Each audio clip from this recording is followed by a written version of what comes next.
La ley australiana, que impide que grandes redes sociodigitales habiliten cuentas a menores de 16 años, ya tiene un año de sancionada por parte del Parlamento de ese país. Si bien ahora, en diciembre de 2025, comenzó a implementarse. Esa implementación, lo reconocen las propias autoridades de Australia,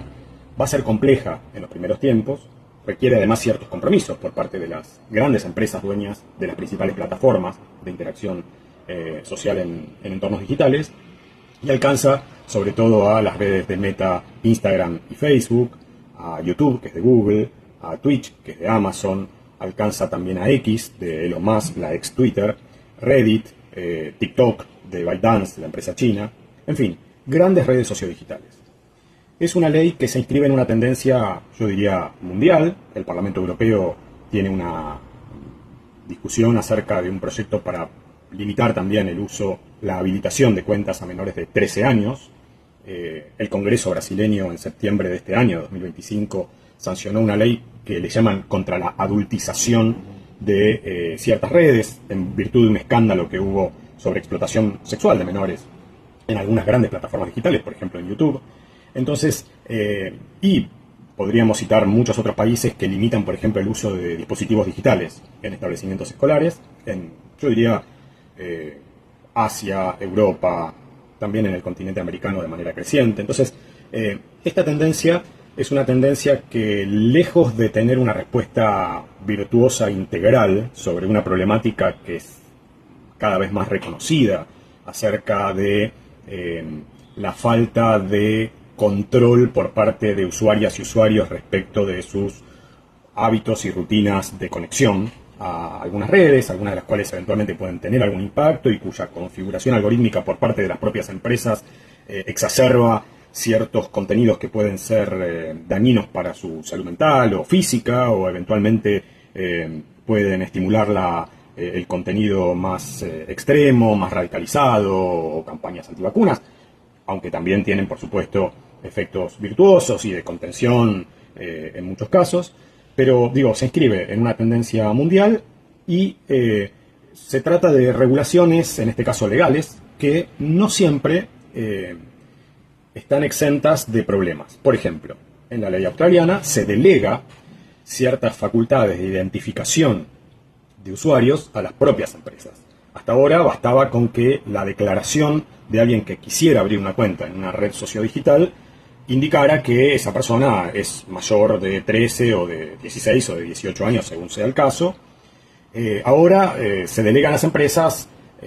un control sistémico, y no solo sistémico, un control caso a caso, para comprobar esa identidad. Por supuesto, esto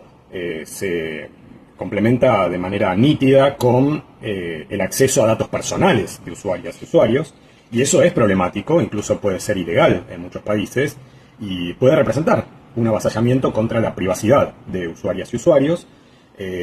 Esa identificación forma parte también de una discusión, yo diría que se da a nivel global, sobre identidad o no de cuentas en las distintas plataformas. El hecho, por ejemplo, de que las plataformas de Meta como Instagram o Facebook sean percibidas como menos violentas, en parte tiene que ver,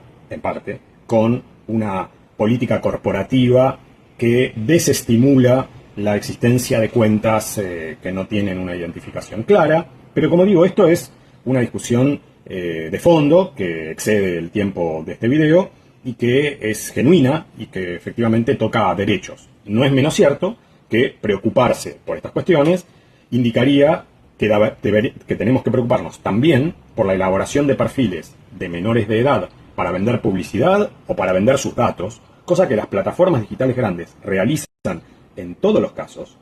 y que es ilegal en sí mismo. Entonces, si nos preocupa que el Parlamento australiano, o el gobierno de Australia en este caso, delegue cierto control de identidad de sus usuarios para verificar la edad de los mismos, no debería ser menos preocupante el hecho de que, de facto, la regulación no legal, y en muchos casos ilegal,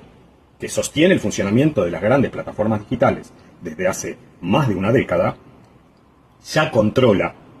extrae, procesa y comercializa los datos de cientos de millones de personas menores de edad con fines comerciales o con otros fines. Este debate en general lo podemos situar en el contexto en el que la mentada autorregulación de las grandes plataformas digitales está en una crisis profunda y que ya tenemos elementos empíricos para cuestionar, porque hay efectivamente documentación por parte de las propias empresas, por parte de ex empleados y ex gerentes de las propias empresas, y por parte de muchos estados democráticos que avalan ciertamente el cuestionamiento a la idea de que hay que dejarlas a las plataformas que elijan de qué modo funcionar, porque van a hacerlo en beneficio de sus usuarios, cuando, insisto, ya tenemos muchos años de constatación de que eso no ha ocurrido.